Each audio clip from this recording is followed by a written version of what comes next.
आपलं सगळ्यात मोठं ऍसेट काय आहे तर आपलं नेतृत्व आहे की ज्या नेतृत्वाच्या बद्दल लोकांच्या मनामध्ये विश्वास आहे, विजयाची भावना घेऊन आपल्याला मैदानात उतरायचं आहे.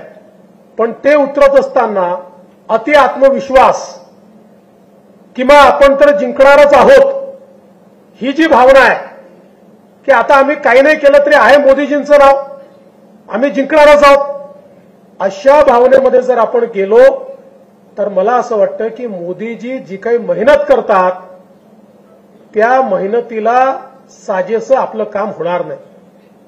आणि म्हणून पहिल्यांदा तर पुढचे 3-4 महिने आणि मग त्याच्यानंतर विधानसभेची तयारी चालू होईल. त्यामुळे मी असं म्हणतो की पुढचे एक 9-10 महिने आपल्याला आपला पूर्ण वेळ, आपली पूर्ण क्षमता ही आता पक्षाकरता आणि पक्षाच्या कार्याकरता देणं आवश्यक आहे.